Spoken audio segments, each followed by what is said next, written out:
Welcome to the Genealogy Gems podcast. It's a show filled with family history research strategies and techniques, news and entertainment, and inspiration. And I'm your host, Louise Cooke.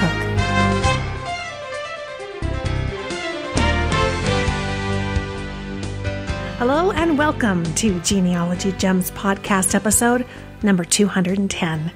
I'm recording in October of 2017, and this is our second episode of the month of the free show. Now, we're going to tuck these in whenever we can.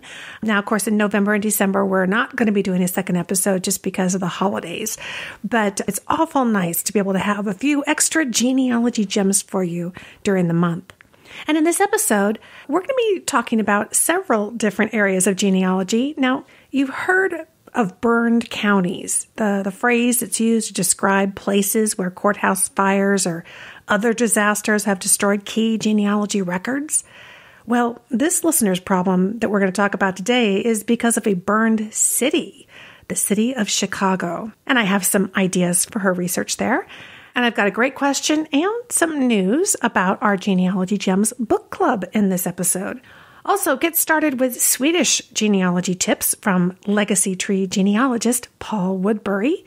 And your DNA Guide Diahan Southard is here to share some of the latest buzz about DNA health reports that you can get with your DNA tests for family history. And no surprise, she's got some opinions about these. And we're still 5 years away from the release of the 1950 U.S. Census. Meanwhile, I've got some tips on how to research your family in the 1940s without it and how to be prepared when the 1950 census hits the internet. So let's jump right to it. And the first place we're going to do that is over at the mailbox.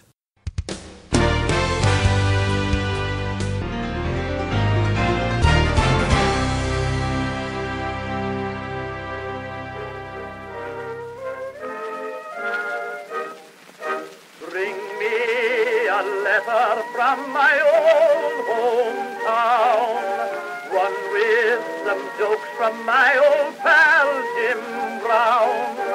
Bring me a letter from that girl of mine, saying that she's longing for me all the time. Bring me a letter from my proud old dad, who knows that we are winning, and I bet he's glad. But more than any other, a line from my old mother. Bring me a letter from my hometown.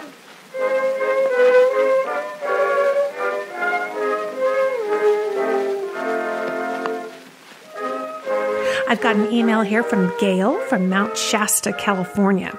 She says, I help write our genealogy newsletter for Siskiyou County's Genealogical Society, and I would like to, with your permission, reprint some of Diane Lusel's interview regarding the records information on the LDS records.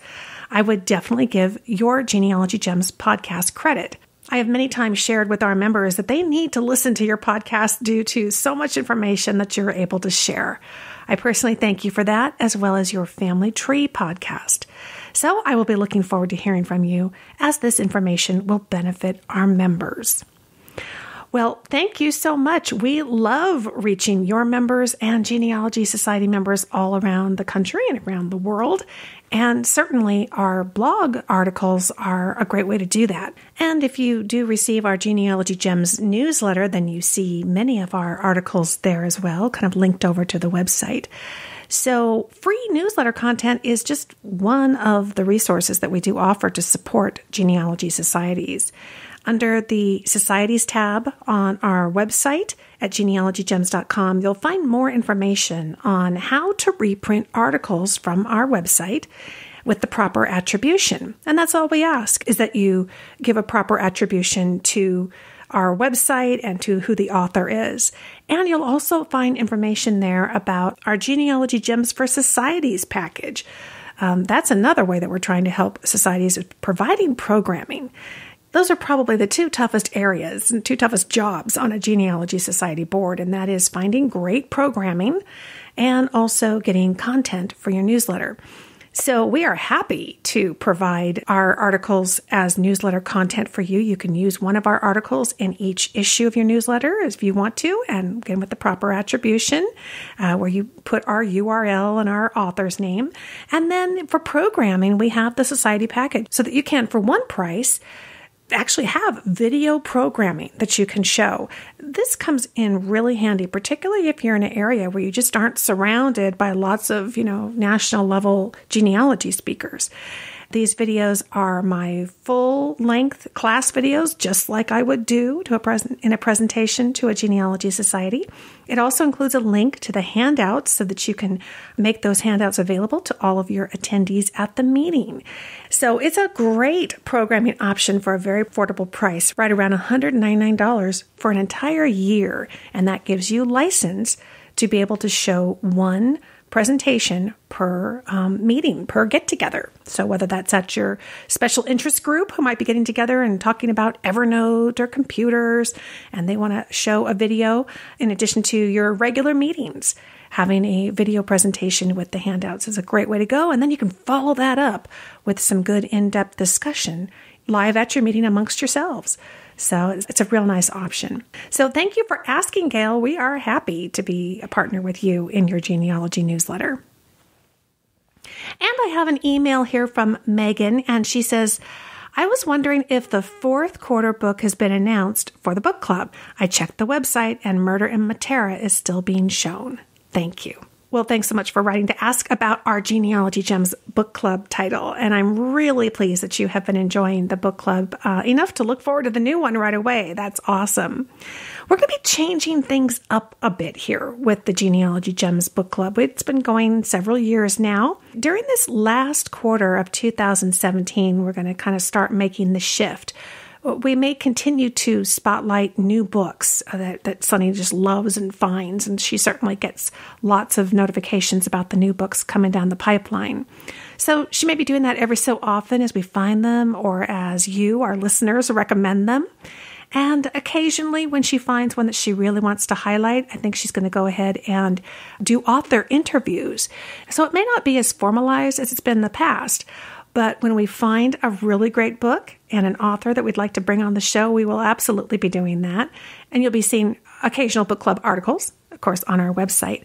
All of this is going to make some room for a new segment that we're working on and that Sunny specifically is working on, and that is around the genealogy giants, helping you get to understand more about what these four major players in terms of these records websites, Ancestry, Family Search, Find My Past, My Heritage. They're all kind of the big players that you see so often when you go to conferences. They offer year-long types of subscriptions. Family Search, of course, is free. They can help and not help based on which family line you're working on and what you need to accomplish. And so comparing them and really staying up to speed on what their different offerings are and how they compare with each other and the best way to take advantage of them in the most cost-effective way. That's another big part of it, isn't it? When you're dealing with the cost of subscriptions. That is what Sunny's going to be bringing to the table in 2018. And I'm really excited about that. She has the terrific comparison guide, the quick reference guide, which is available in our store. And she'll be digging a little more in depth into specific areas throughout the year. So with that, I hope you'll be looking forward to the Genealogy Giants. That may be the kind of a special interest group to get together in your society, is maybe get together and have a group that focuses on that and follows along with what Sunny's going to do. But in terms of the book club, here's one more thing that Sunny Morton has to say. Hi, Lisa. I would love to give book club fans one more reading recommendation for now from an author who actually could keep them quite busy for some time. I just listened to the audiobook version of Frank Delaney reading his own novel, Shannon. Oh my goodness, he is a master storyteller. He crafts every sentence, every image. You can practically see the storylines unfold. You can hear every action. You can smell it. I gasped, I cried, I laughed, all out loud in the car as I listened. It's a stunning tale.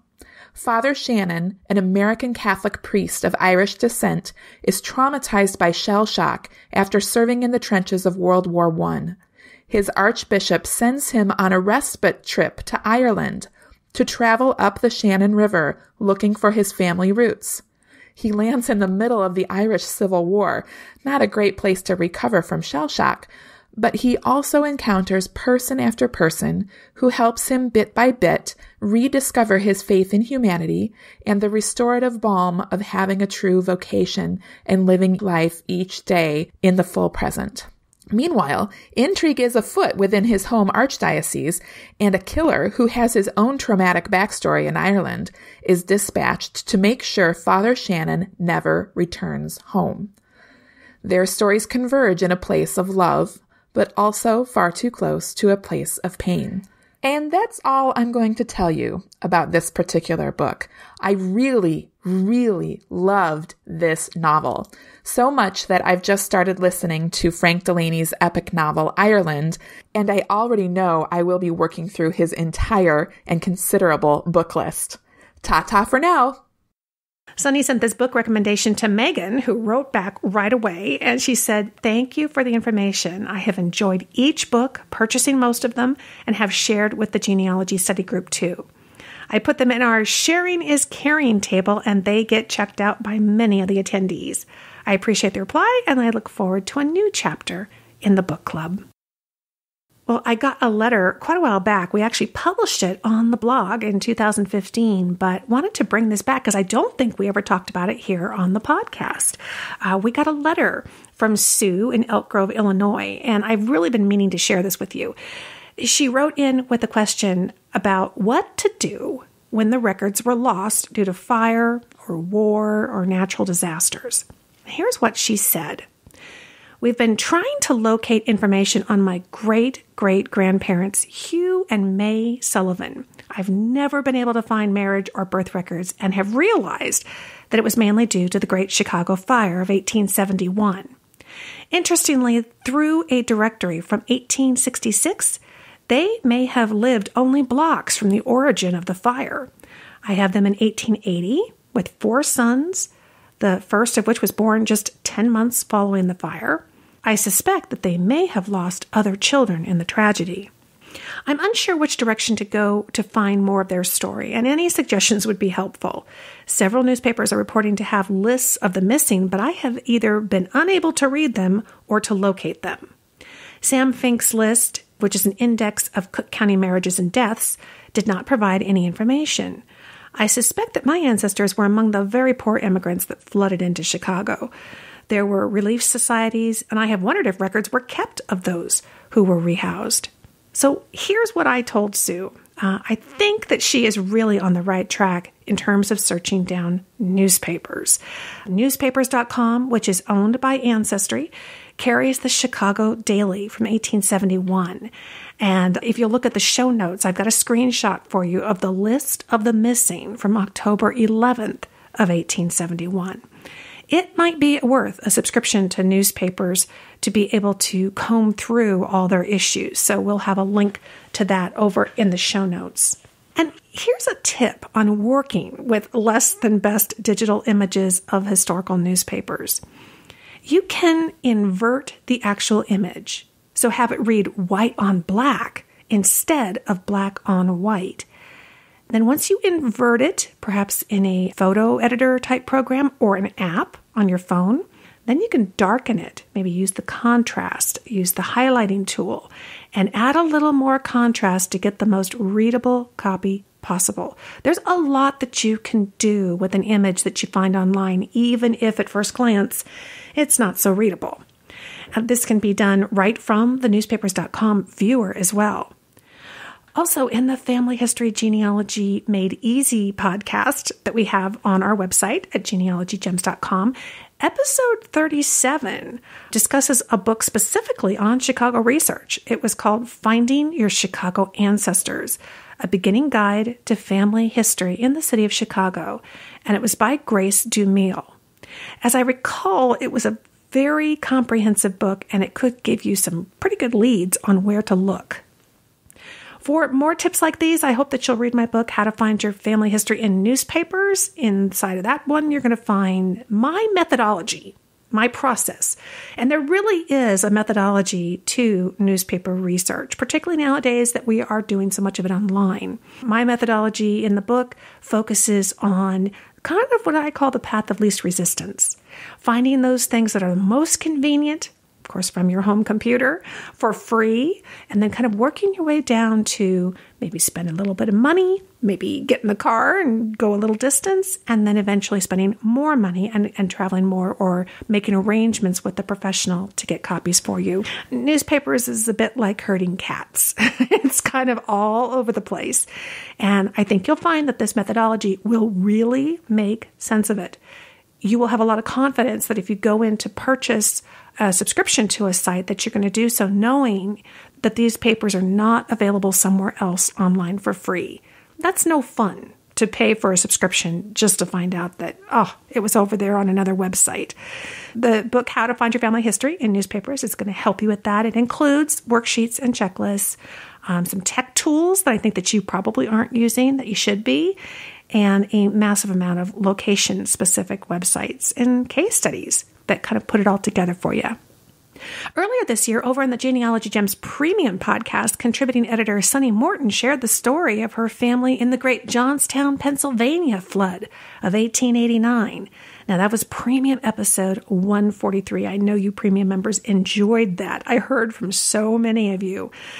Well, this prompted some great responses, like I say, from readers and listeners about some of the disasters in their own family's history.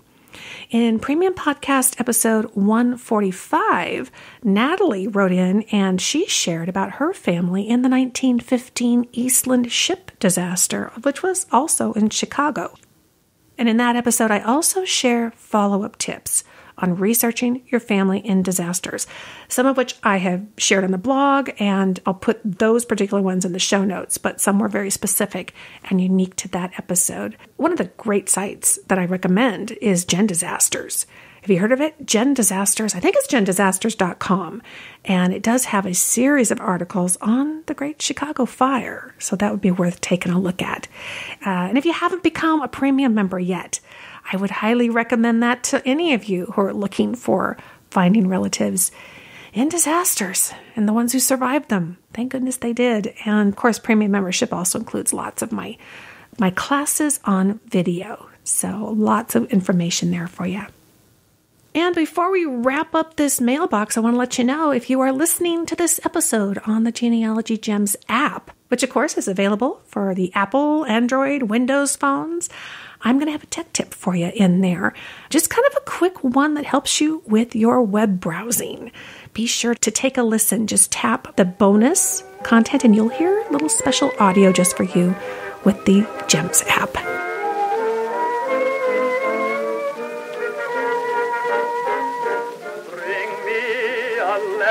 From my proud old dad, who knows that we are winning, and I'll bet he's glad. But more than any other, a line from my old mother. Bring me a letter from my hometown.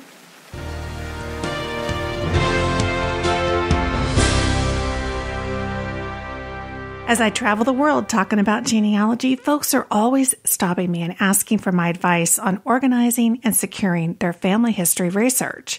And my standard answer is plant your family tree in your own backyard and share branches online.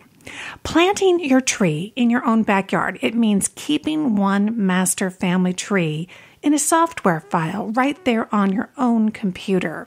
That gives you ownership, control of privacy and security, and one central place to organize everything that you learn about your family. And of course, my software of choice and the one that I use is Roots Magic.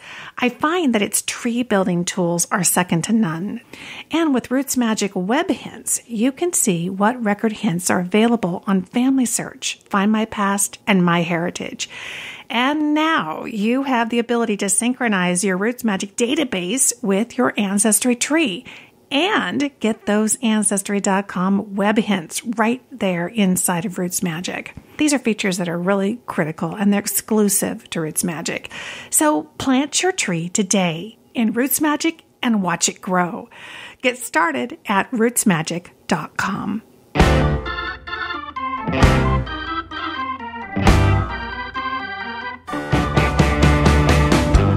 Hello, this is Melissa Barker, the Archive Lady. As an archivist, working in an archives every single day, I get very excited when someone walks through the door with a records donation in hand. Many of our archives would not have the genealogical and historical records they have without the generosity of others that make records donations. Archives receive donations of documents, photographs, ephemera, and artifacts almost on a daily basis. Many archives have back rooms full of unprocessed and uncatalogued records collections. Sometimes they are even sitting in the original boxes they were donated in. These records collections have not been microfilmed. They are not online anywhere, but they exist, and the genealogist needs to seek them out. One tip that I like to share with genealogists is to ask the staff at the archives about those unprocessed and uncatalogued record collections. Many times these record collections haven't even been processed yet, but the archivist might let you look through a specific collection. But be prepared, because sometimes the archivist doesn't allow patrons to view unprocessed collections. But like I always say, it doesn't hurt to ask.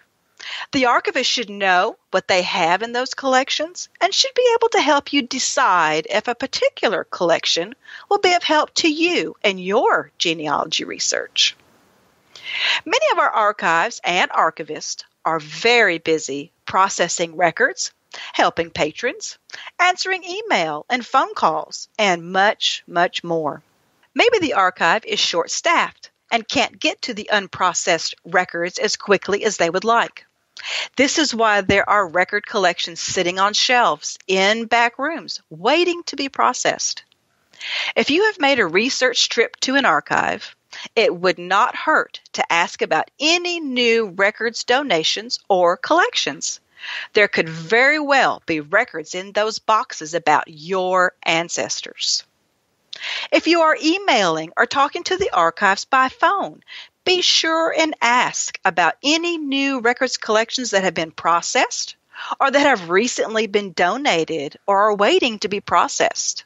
Most likely you will have to travel to the facility to see the records, but you can get an idea of what is available by talking to the archivists.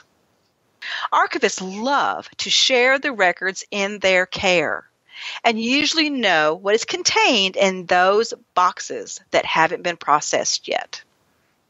The answer to your genealogical question could be sitting in a box of unprocessed records. I always encourage genealogists to put unprocessed records on their to-do list. As genealogists, we should leave no stone or box of records unturned. Until next time, this is Melissa Barker, the Archive Lady. And remember, it's not all online. Contact or visit an archive today.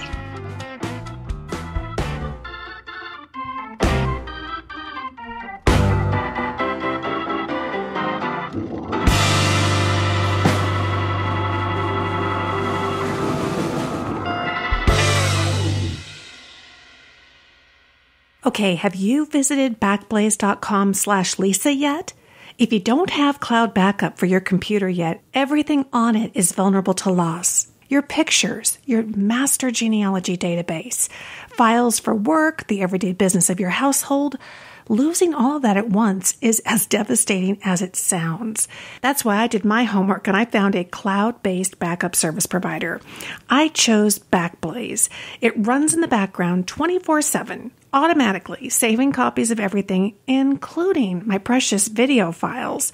Did you know that some of the other leading services actually skip your video files when they do the backup? Hello, not good. And Backblaze is so easy to use. I love their free app that allows me to access all my files if I need to from my smartphone or my tablet. Most importantly, the service is totally affordable for real people. It's just $5 a month. So don't wait to ensure that all your files are safe. Do it now. Back them up like I do with Backblaze. Head over to backblaze.com/Lisa and get that $5 a month deal. Check it out for yourself. You could even do a free trial. That's backblaze.com/Lisa.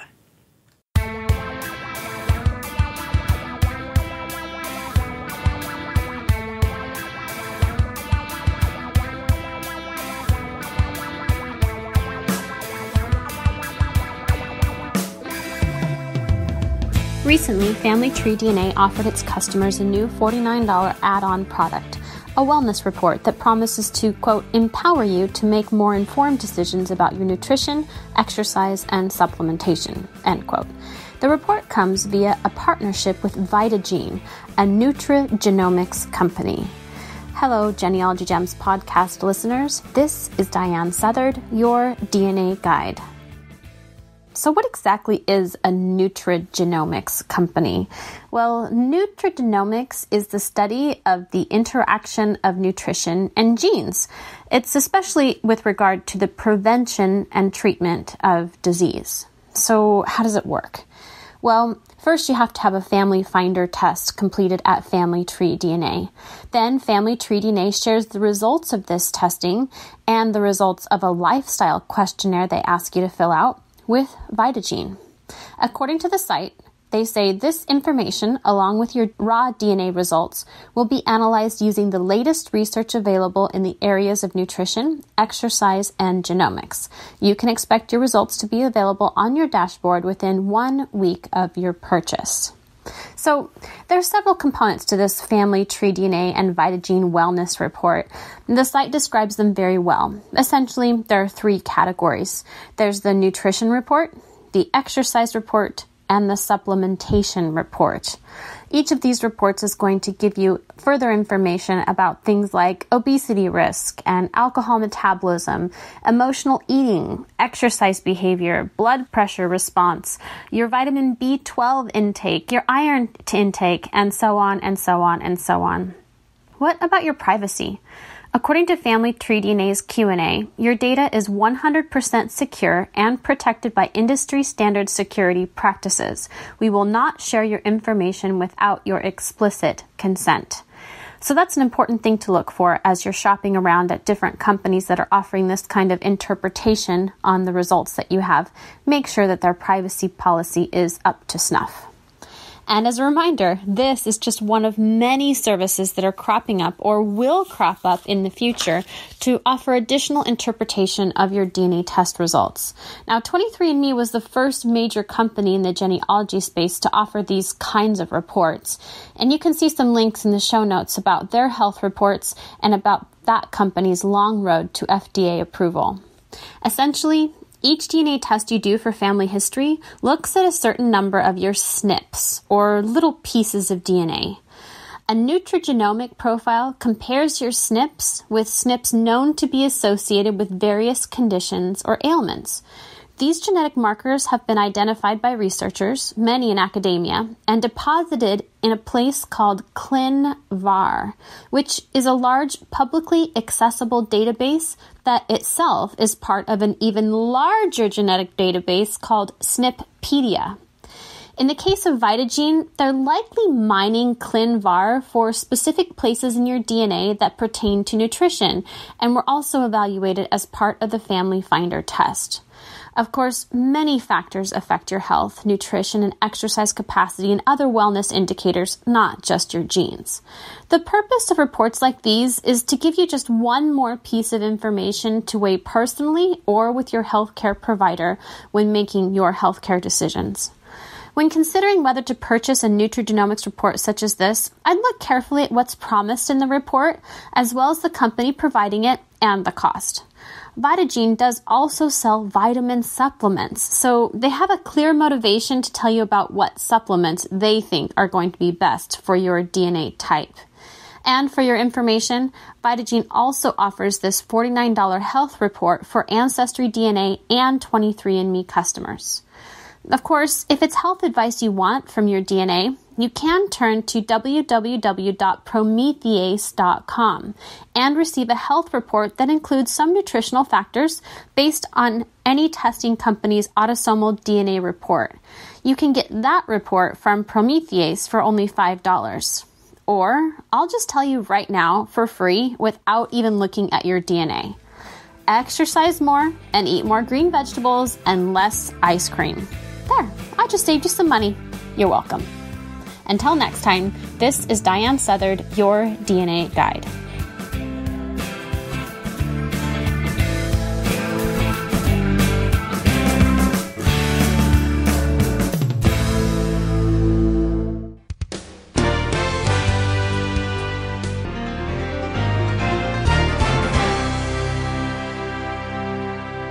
As I mentioned earlier in the show, the 1950 U.S. Census will be released in exactly 5 years, in April of 2022.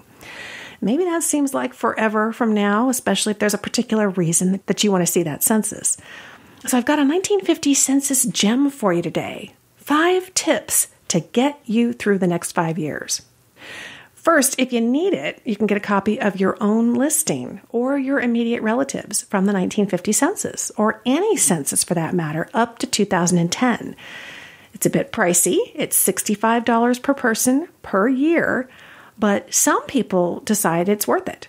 And in addition to genealogy uses, census records are legally recognized documents to prove your identity, citizenship, or age if you're applying for a passport and you've lost your birth certificate or other situations like that. You can order it through the Age Search service offered through the U.S. Census Bureau. And in the show notes, we have a video tutorial on how to order a census entry.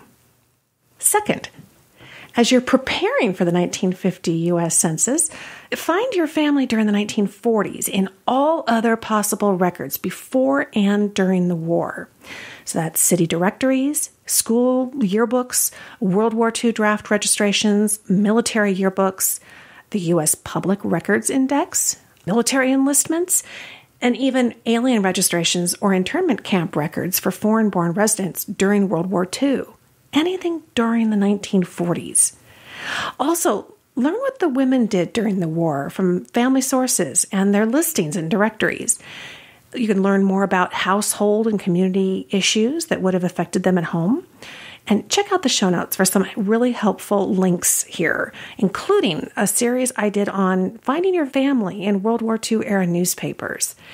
If you lost a relative in the war, see whether the paper covered that loss. Maybe not just with an obituary, but perhaps with a memorial or in a casualty list or even an account of a battle. Third, give special consideration to what came next after the war for your family. What records should you search? Well, everyone should search city directories for each year. A family may easily have moved during this time. Would someone have a listing in a school yearbook, perhaps? Did a man in the family turn 18 and register for the draft after the war? And those registrations aren't online, but you can order them. So see the show notes for that. We've got more for you on that. Should you look for a deed for a young family settling down in the post-war housing boom? Or did things go badly for a family, perhaps? With all the pressures of war and separation, the divorce rate spiked after the war. Should you look for a divorce record? Fourth, if you can actually help efforts to get that 1950 census ready to explore. Are you familiar with Steve Morse's one-step web pages with its tools to help you find locations in the 1940 census? He's doing something like that for the 1950 census too. And his project's called Project 1950. It recruits volunteers to help transcribe enumeration district definitions and create urban area street indexes for that 1950 census. And again, see the show notes for that. And fifth and last, in this 1950 census gem, use various Google tools to fill in the gaps. Use ideas and strategies from my book, The Genealogist Google Toolbox, to search out whatever it is that you want to know about your relatives during the 1940s and the 1950s. For example, where did they live? You could use Google Earth Pro, which, as you probably know by now, if you've been listening to the show, it's absolutely free. And Google Earth Pro, in that program, it's a software program. You can download to your computer. You can fly to that place where your folks lived, and you could explore what it looks like today. You could also check in the layers panel. It's in that bottom left-hand corner of the program. And in layers, you can click on Gallery and click on Rumsey Historical Maps. Check and see, is there a historical map available, maybe from the 1940s era, in that area? And if there isn't, head over to davidrumsey.com and go do a search. You can specify not only by location, looking for maps, but by time frame. So you can get into that, 20th century and really nail down and see, is there a map from that area? Some of these maps, really tremendous. I mean, they literally hand draw the buildings on there. So definitely check that out. And of course, if you're new to Google Earth, go watch my free Google Earth for Genealogy video. That'll get you started. Head over to genealogygems.com, hover your mouse over video, and click that free Google Earth class. It's a well-invested hour to really show you what that could do for you. And here's a really fun example of how to use YouTube documentaries and historical footage from the 1940s and the 1950s. And this too comes straight out of my book. There's a whole chapter on using YouTube. Our editor, Sunny Morton, she learned from a city directory that her grandmother worked as a telephone operator during that time. So she went to YouTube and she used search terms like telephone operator, 1940, ... 1950. Now that last sequence, that 1940, ... 1950, there's no spaces in there. That says for Google to look for that range of years, which are really 4-digit numbers. They call it a num range search in Google. It will look on every single web page that it's about to give you results, but it will only give you the web pages that have a 4-digit number that falls within those dates. Those numbers, right? So 1940 to 1950, every page would then say telephone operator and have a 4-digit number, a year, that falls within that range. This is a really effective way to, particularly in YouTube, to grab, film footage from a specific era, to be able to put that time frame in there like that and let Google bring it back to you through the search engine in YouTube. Pretty cool. So anyway, Sunny found several 1940s training films for telephone operators, and she got a kick out of their instructions for handling party line and long-distance calls, which required really some coordination and tact. And she was telling me, actually, how really impressed she was. There was another video on YouTube, and it was a telephone operator serving as a 911 operator, basically taking panic-stricken calls and getting addresses to send out them to emergency responders. And a really quick Google search for when did 911 start, it reveals that service wasn't available until the 1960s. So her grandmother would have likely handled any emergency calls that came in just generally as a telephone operator. If you don't already have that second edition of my book, it's called, again, the Genealogist Google Toolbox, then you'll want that as your ultimate guide to Google and all of its facets, from searching to, Google Earth Pro and YouTube and Google Books and all that kind of stuff. And if you're really interested in that Google Earth that I was talking about, and you kind of like really hands-on demonstrations on how to do things, we covered in the book, but I also have that digital download series, Google Earth for Genealogy. And guess what, folks? I have finally updated it. I'm so excited. So it's now not only the projects and videos that I've had in that series for a couple of years now, but all kinds of new additional videos showing you how a lot of specific things work in Google Earth Pro. So if you want to create an overlay, you jump to that video and whatever it is you want to do. We've got even quick, short tutorial videos built into that newly revised package. So lots of great stuff there to help you dig into it. And I hope that you'll look forward to digging into the 1950 census because you've got about 5 things to do for the next couple of years until it gets here. So get busy.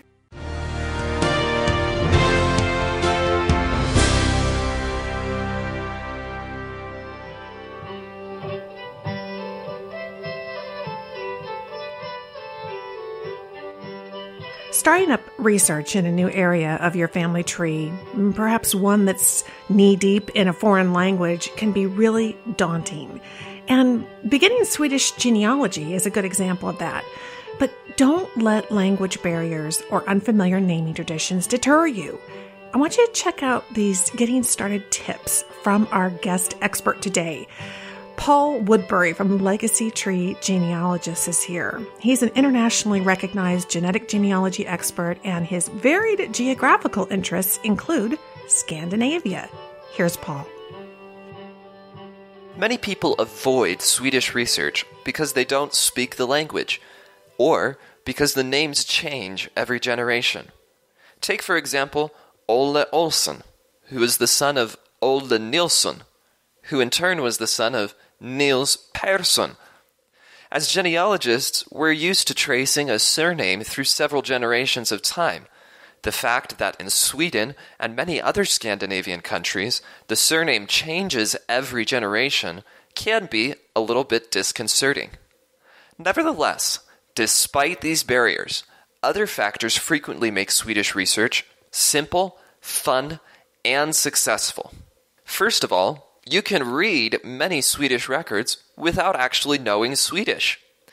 Particularly in late 18th and 19th century records, you don't need an in-depth knowledge of Swedish to make exciting discoveries.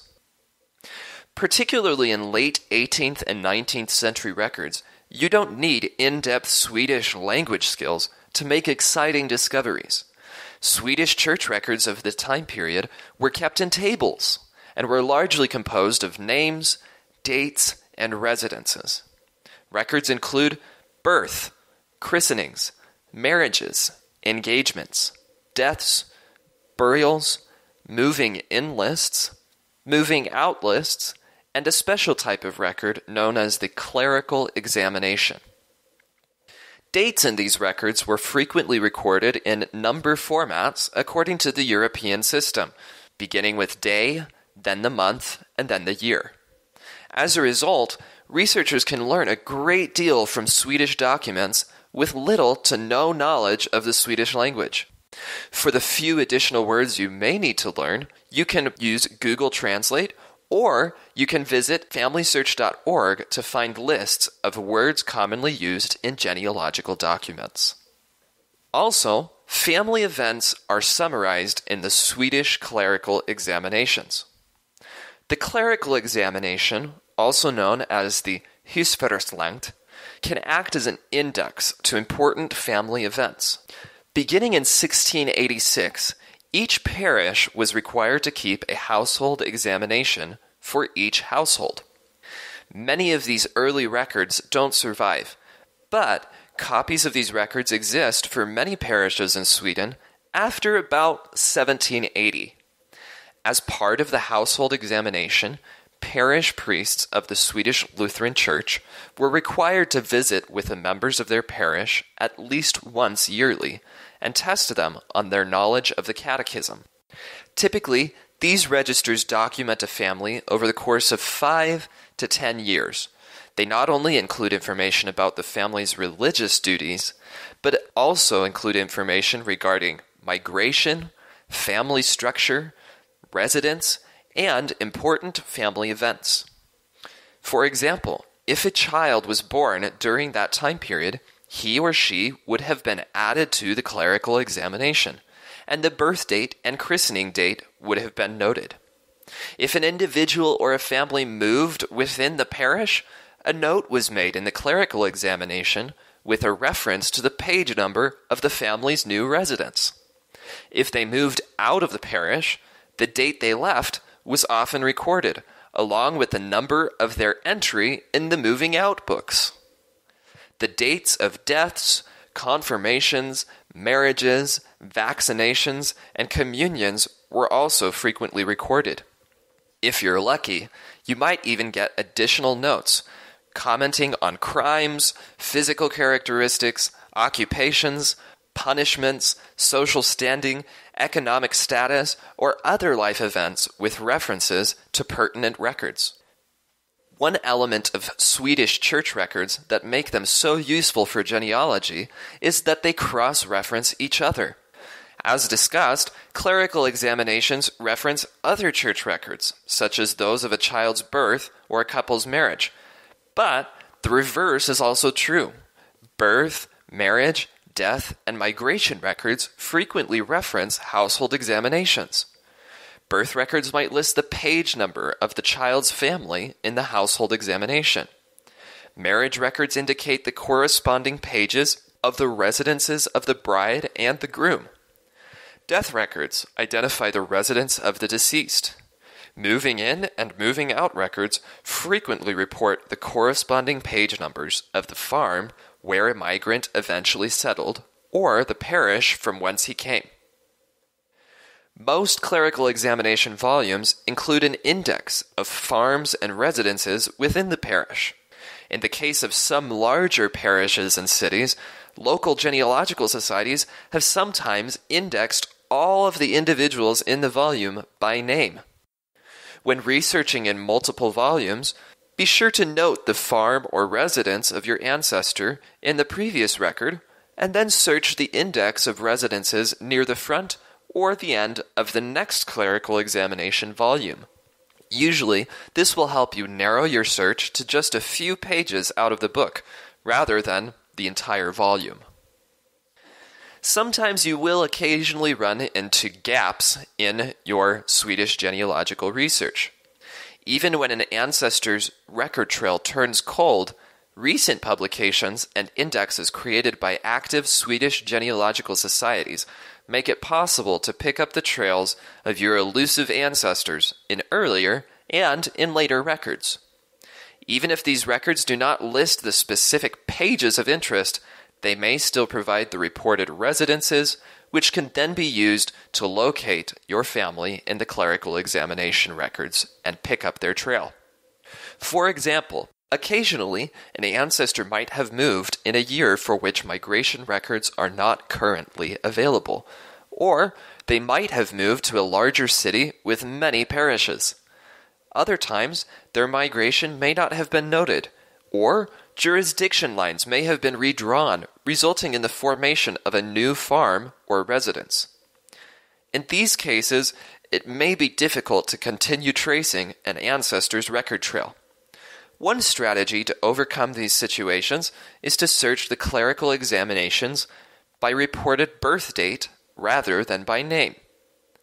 The birth dates or ages of Swedish ancestors are recorded in many of their records. If you are browsing through large collections, consider searching by birth date rather than by name.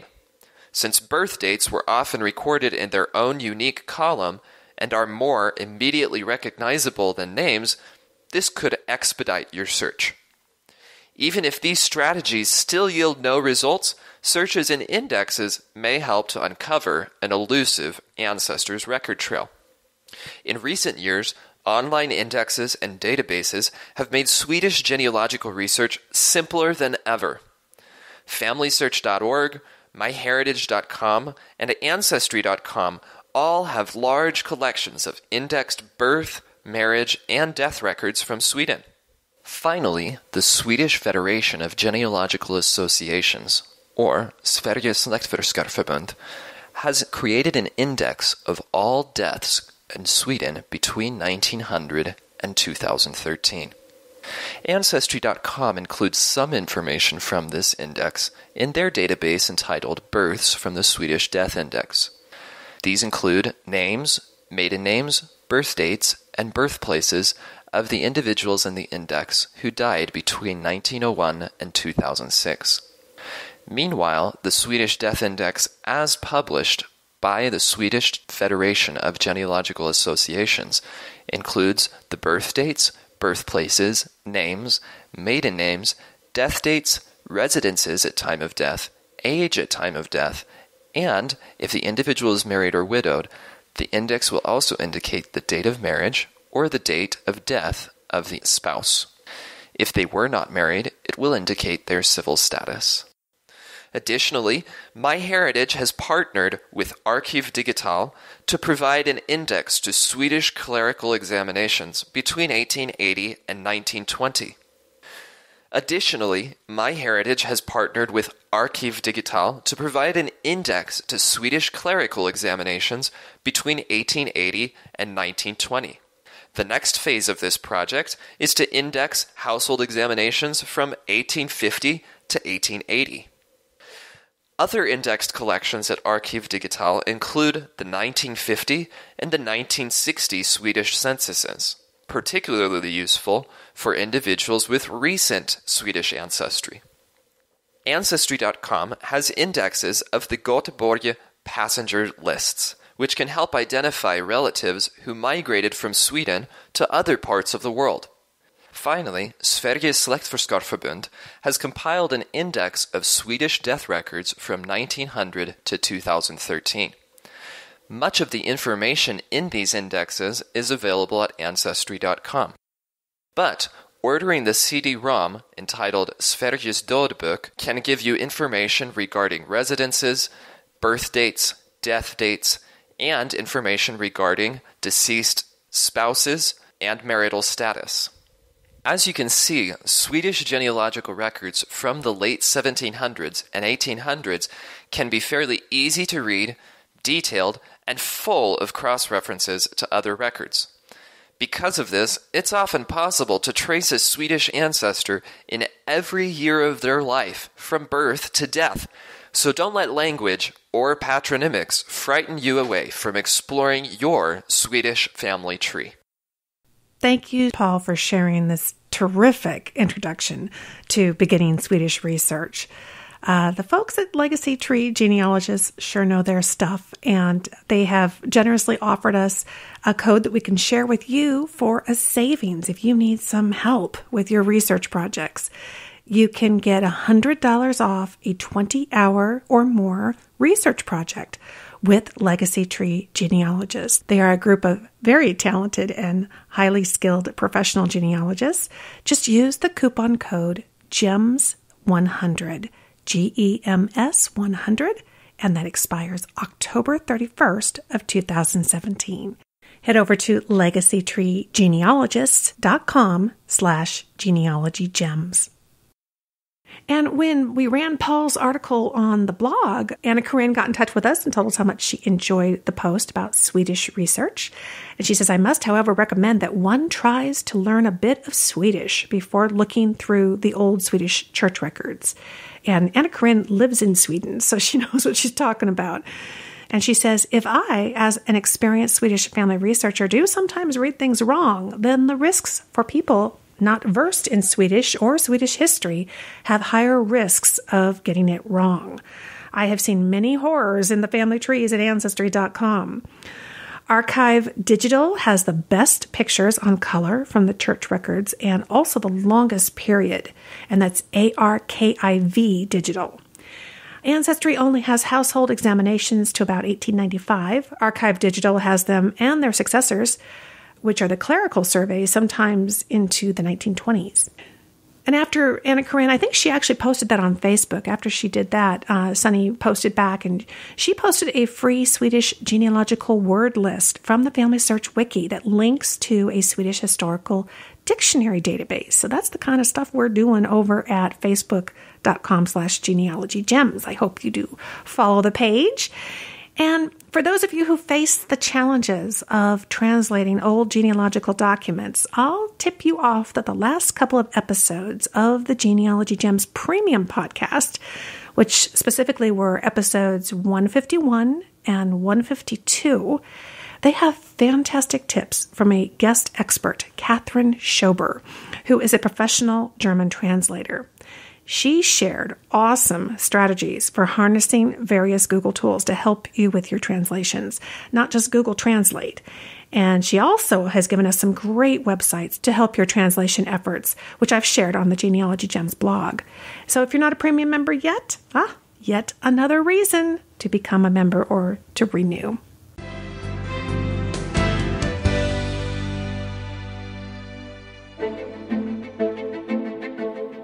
Profile America, Friday, October 27th. The first limited-access divided superhighway in America opened this month 77 years ago, the Pennsylvania Turnpike. In 1940, the road extended 160 miles and featured 7 tunnels, 10 service plazas, and 11 interchanges. Now part of the interstate highway system, the Turnpike has been improved and extended, and at 514 miles is more than triple its original length. A passenger vehicle traveling the entire 353 miles of the toll road today pays $44.85 in cash upon exit. Pennsylvania collects some $1.1 billion annually from turnpike tolls, while spending about $7 billion on all of its roads. Nationally, states spend $94 billion per year on their highways. Profile America is in its 21st year as a public service of the U.S. Census Bureau. We've come to the end of episode 210 already. Oh my gosh. Thank you so much to Sunny Morton, our contributing editor, with additional content in this episode by the archive lady, Melissa Barker, and legacy tree genealogist, Paul Woodbury. Hannah Fullerton is the show's audio editor, and Lacey Cooke is taking good care of you as you get in touch with us here at genealogygems.com. And I want to thank you so much for listening. And as I mentioned to you before, a little earlier, we get lots of stuff going on over at Facebook. So if by chance you are on Facebook, do follow us at facebook.com/genealogygems. There you're going to see all kinds of special stuff that's going on and some of the behind the scenes things going on. It's a fun place, and it's a place where we can really instantly communicate with everybody on a regular basis. I certainly also hope that you are signed up for the free newsletter. That comes out once a week on Thursdays, so you can do that over at genealogygems.com. I am about ready to hit the road to head to Roswell, New Mexico for the final genealogy seminar of this year. I wonder if I'll have any aliens there. Could be. But first, I am going over to Vienna's house. I have 3 grandchildren that need some babysitting and some Shasha TLC. Thank you again for listening, friend. I'll talk to you soon.